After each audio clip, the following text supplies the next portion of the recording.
professor Zé Elton. Nós vamos estar aqui no mais um Fractal Revisa e vamos trabalhar dessa vez sobre a reação de adição. Bem, a reação de adição é aquela reação que ocorre a adição de elementos ligados à cadeia principal. Mais especificamente, nós vamos trabalhar hoje com a reação de adição em alcenos, que é a base para que você possa saber as outras reações de adição. Mas a reação de adição ocorre em alcenos, alcinos, alcadienos, ciclanos, ciclenos, aldeídos e cetonas. Mais especificamente, num exercício só, nós conseguimos praticamente fazer toda a reação de adição em alcenos.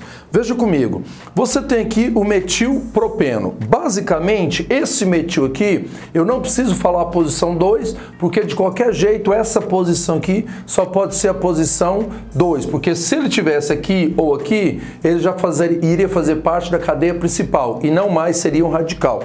Então, necessariamente, eu não preciso falar 2-metilpropeno. Então, eu falo metilpropeno.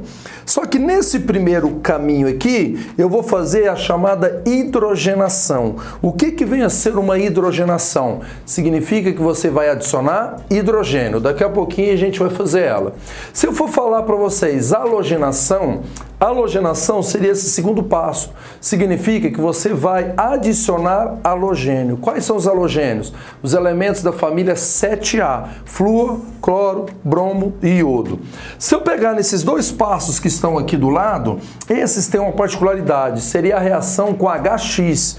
O H, que seria o hidrogênio, e o X, que é o halogênio. Pode ser o flúor, cloro, bromo ou iodo. A diferença está exatamente aqui nessa seta.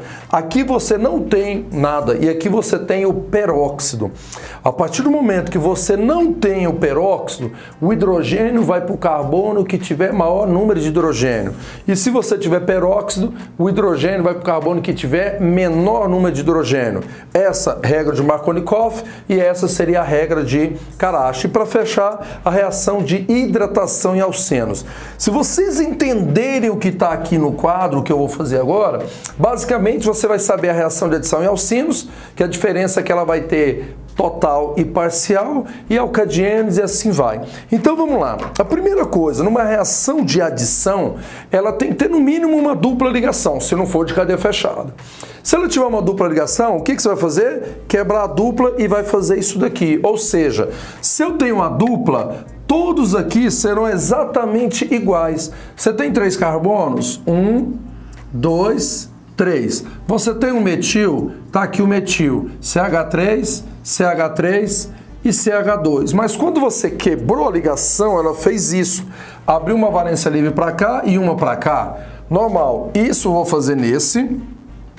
Isso daqui eu irei fazer neste daqui, ó, CH3, CH3, CH2, valência livre. Vou fazer a mesma coisa nesse de cá, ó, então vocês estão vendo que vai ser tudo igual. A única diferença é que vai ser qual elemento que vai entrar. Então, ó, aqui também do mesmo jeito.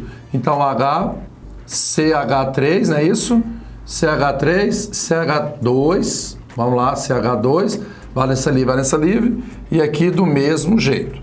Tá, feito isto, eu vou analisar o seguinte, todos aqui estão iguais, só que agora vai ser a diferença em quem vai entrar. Se eu estou fazendo uma hidrogenação, significa que eu vou colocar um hidrogênio de cá e outro hidrogênio de cá. Se eu estou fazendo uma halogenação, e nesse caso, mais especificamente com flúor, vai entrar um flúor de cá e outro flúor de cá. A diferença seria nesses dois. Se for seguindo a regra de Markovnikov, o hidrogênio vai para o carbono mais hidrogenado, significa que aqui tem 2, aqui não tem nenhum. Então o hidrogênio vem para cá, carbono mais hidrogenado. Ah, professor, mas e se eu quisesse colocar aqui? Você não tem valência livre. Ah, mas aqui tem maior número de hidrogênios. Tem, mas tem que ser onde tem a valência livre. E o cloro vem para cá. Agora, se estiver na presença de um peróxido, o hidrogênio obrigatoriamente tem que ir para o carbono que tiver menor número de hidrogênios. Aí o hidrogênio agora vem para cá e o iodo vem para o outro lado. E no caso da hidratação, você vai quebrar aqui, vai entrar hidrogênio e OH. O hidrogênio vai para o carbono que tiver maior número de hidrogênio e o OH vai para o que tiver menor. E aí vem a nomenclatura. Lembrando que aqui passaria a ser o metilpropano, certo? Aqui passaria a ser o 1,2-difluor-metilpropano, tá aqui. Esse aqui passaria a ser o 2-cloro-metilpropano, tá aqui, 2-cloro-metilpropano. E esse aqui passaria a ser o metilpropan 2-ol. Estou falando a posição do OH. E esse aqui passaria a ser um iodo metilpropano. Então, neste caso aqui, eu acabei de falar com vocês praticamente todas as reações de adição que pode acontecer nos alcenos.